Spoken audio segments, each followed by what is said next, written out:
Assalamualaikum warahmatullahi wabarakatuh.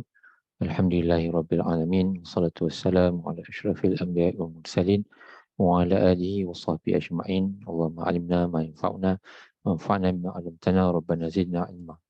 Yang dimuliakan tuan-tuan puan-puan muslimat sidang pendengar rumah ngaji Sirampai yang dirahmati sekalian, insya-Allah hari ini kita sambung pada ayat yang ke-11 surah As-Sajdah. A'udzubillahi minasyaitonir rajim. Qul yatawaffakum malakul mauti allazi wukila bikum thumma ila rabbikum turja'un. Tuan-tuan puan yang dimuliakan Allah Subhanahu Wa Taala, ayat ke-11 surah As-Sajdah ini membawakan maksud kepada kita, iaitulah qul, katakanlah wahai Muhammad sallallahu alaihi wasallam, nyawa kamu semua akan diambil oleh malakul maut, iaitulah malaikat maut. Dr. Wahbah Zuhaili menyebut dalam kitab beliau di sini, Tafsir Al-Munir, bahawa malakul maut ini adalah yang dinamakan sebagai wa ismuhu Israel, wa ma'nahu Abdullah.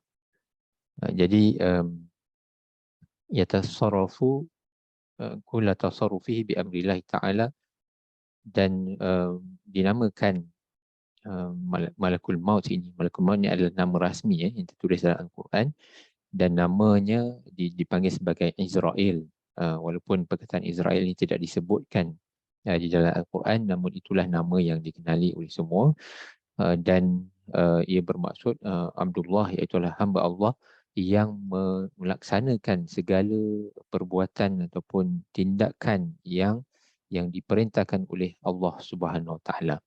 Jadi Allah Subhanahu Wa Taala menyebut dalam ayat ke-11 ini, nyawa kamu semua akan diambil oleh malakul maut allazi wukila bikum, yang ditugaskan. Wukila, tuan-tuan puan, berasal dari perkataan wakala ataupun wakala, yang di mana ia bermaksud wakil.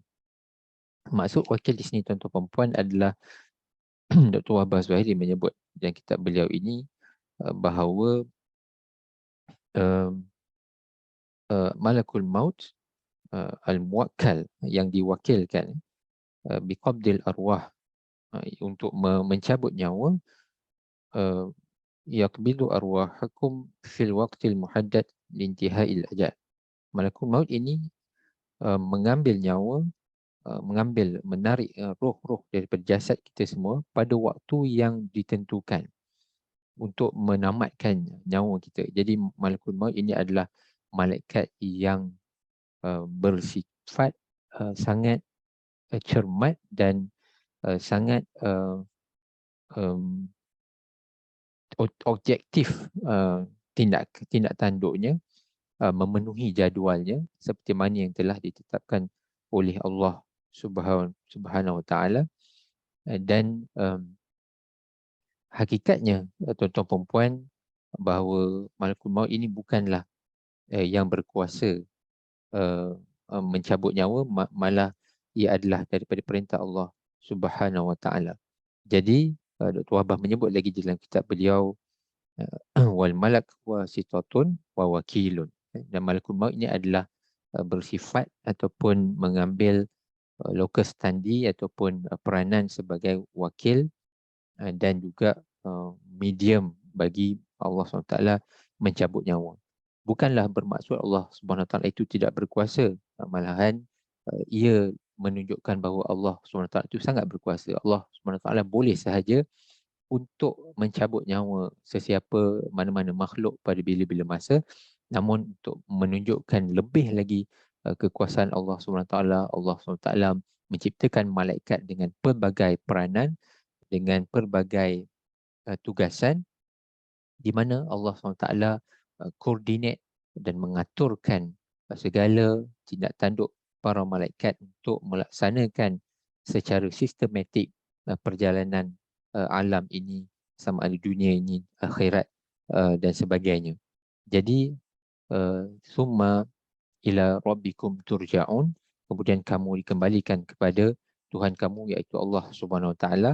Untuk apa, tuan-tuan dan puan? Dr. Wahbah menyebut di sini lil hisab wal jaza, wa dzalika yaumul ma'ad wa ba'dal qiyamil qubur.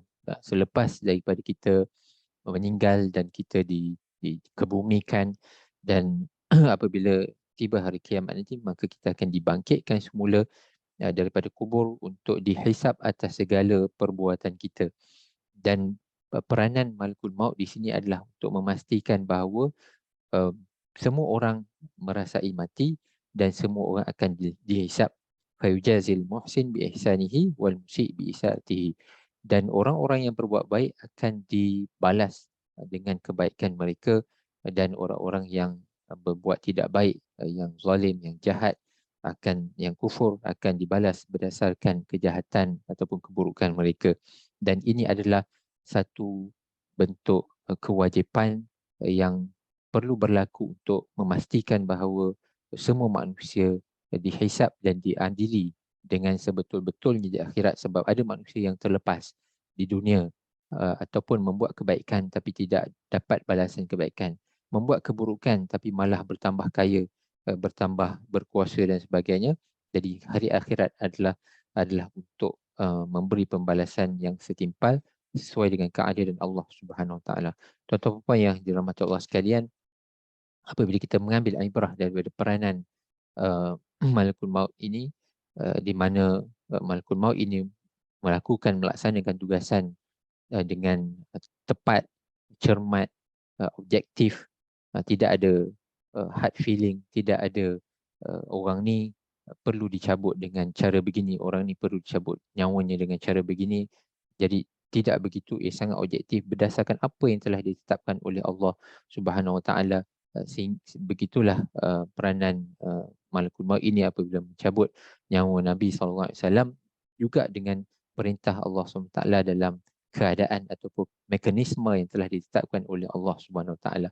Sungguh pun kita manusia tidak mampu untuk nak menandingi para malaikat dari aspek menjalankan tanggungjawab dan peranan itu, tuan-tuan. Namun at least kita boleh cuba untuk melaksanakan tanggungjawab kita dengan cara yang terbaik. Peranan kita dan peranan kita ni tak semestinya ia satu bentuk yang baik-baik sahaja yang disenangi oleh orang.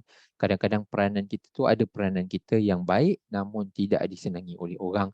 Begitulah natijah ataupun begitulah lumrah dalam kita berkeluarga ataupun berorganisasi, dengan peranan jawatan kita, tanggungjawab kita dan sebagainya. Kadang-kadang kita boleh menjadi Mr. Nice Guy, kadang-kadang kita perlu menjadi the bad guy, kita boleh menjadi yang kita kata rock the boat, yang perlu melakukan sesuatu perubahan, yang perlu untuk memastikan kebaikan kepada keluarga kita, kepada institusi kita, tempat kerja kita. Jadi kalau boleh meminjam kata-kata daripada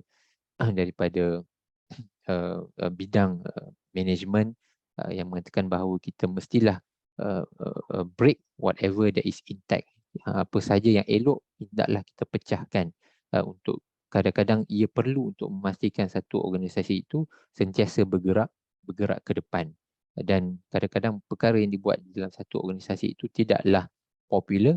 Kadang-kadang seseorang leader ataupun seseorang pekerja perlu melakukan tindakan-tindakan yang unpopular, yang tidak popular, untuk memastikan bahawa organisasi itu bergerak ke depan ke arah kebaikan. Dan peranan kita banyak, tuan-tuan puan, keluarga, kerjaya, sosial, ya, dengan dalam karya kita, dengan jiran-jiran kita, peranan kita dengan kawan-kawan kita, peranan kita yang pelbagai dalam kehidupan kita. Maka laksanakanlah sebaik-baiknya. Setiap hari kita perlu merenung peranan-peranan yang kita laksanakan. Mohon ampun kepada Allah SWT jikalau berlaku ketidaksempurnaan, dan dengan cara itu setiap hari kita akan cuba melihat bagaimana kita nak improve dari segi kualiti dalam kita melaksanakan peranan kita dari sehari ke sehari.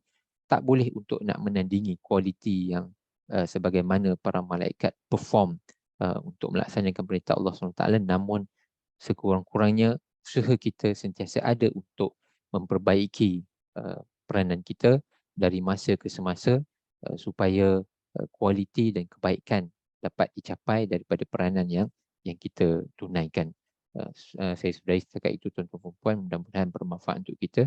Subhanakallahumma wa bihamdika asyhadu an la ilaha illa anta astaghfiruka wa atubu ilaik. Assalamualaikum warahmatullahi wabarakatuh.